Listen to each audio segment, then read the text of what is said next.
साथियों नमस्कार। आप देखना शुरू कर चुके हैं फाइनल पोस्ट और मैं आपका ज्ञानेश्वर। ज्यों-ज्यों राज्यसभा में नीतीश जी के शपथ ग्रहण का समय नजदीक आता जा रहा है, बिहार का सियासी तापमान बढ़ता जा रहा है। या यूं कहें कि भारतीय जनता पार्टी की बेचैनी बढ़ती जा रही है, क्योंकि इस बार बीजेपी ने साम दाम दंड भेद सारी नीतियां लगा दी। क्योंकि बीजेपी को ये पता है कि अगर इस बार सत्ता का शीर्ष पद, मुख्यमंत्री पद हमारे हाथ में नहीं आता है, तो फिर आने वाले दिनों में काफ़ी मुश्किलें साबित हो सकती हैं।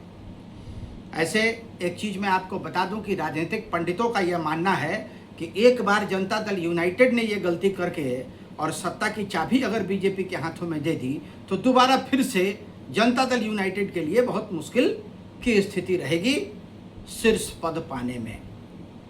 20 साल से नीतीश जी लगातार बिहार की कमान को संभाल के रखे हैं और एक अच्छे शिल्पकार की तरह पूरे बिहार को उन्होंने सजाया संवारा।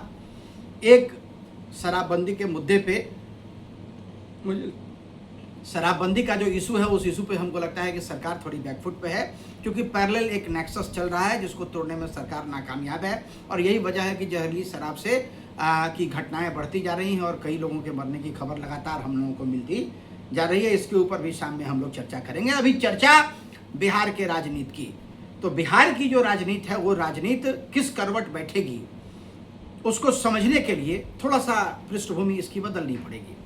देखिए, अभी तक जो जानकारी हम लोगों को प्राप्त हो रही है, सत्ता के गलियारों से जो जानकारी मिल रही है, उसके हिसाब से नीतीश जी ने अपनी एक शर्त रखी है कि यदि मुख्यमंत्री का पद आपको चाहिए तो हम आपको देने को तैयार हैं, लेकिन उसके एवज में सामान्य प्रशासन और गृह मंत्रालय, दोनों मंत्रालय जनता दल यूनाइटेड के पास रहेगा।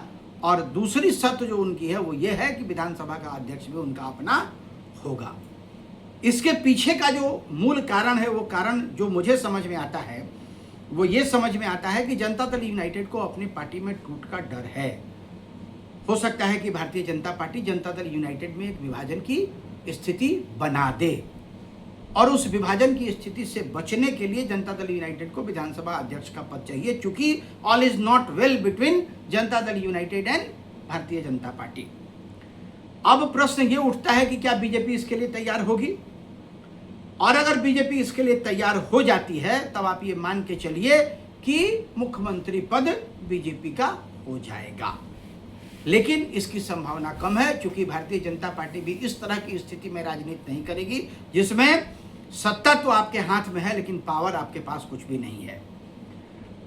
फिर आइए विकल्प के तौर पे अगर हम कानूनी तौर पे भी गिनती करें तो नीतीश जी का पलड़ा थोड़ा सा भारी अवश्य दिखता है।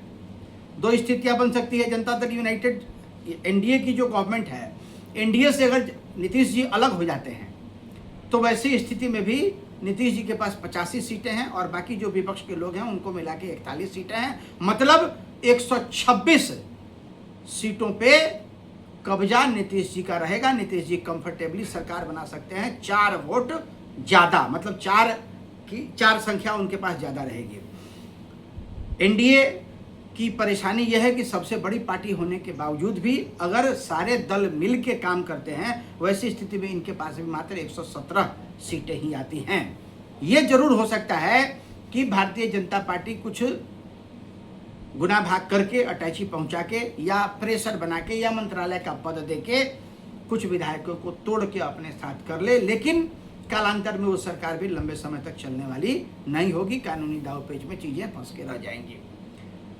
2 बार नीतीश जी ने भारतीय जनता पार्टी के साथ, मतलब एनडीए गठबंधन के साथ अपने रिश्ते तोड़े हैं और दोनों बार अपनी ही शर्तों पर वापसी भी इनकी हुई है।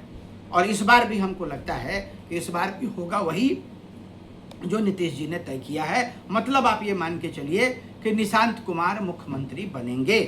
उनके साथ सहयोग करने के लिए जो नीतीश जी के इनर कैबिनेट के लोग हैं वो लोग उनके साथ रहेंगे। मुख्यमंत्री या तो निशांत बनेंगे, या अगर भारतीय जनता पार्टी का कोई मुख्यमंत्री बनता है तो वैसी स्थिति में सामान्य प्रशासन और गृह मंत्रालय दोनों जनता दल यूनाइटेड के हाथों में होगा। मतलब निशांत के हाथों में होगा, मतलब उसमें भी कोई दूसरे व्यक्ति के हाथों में नहीं।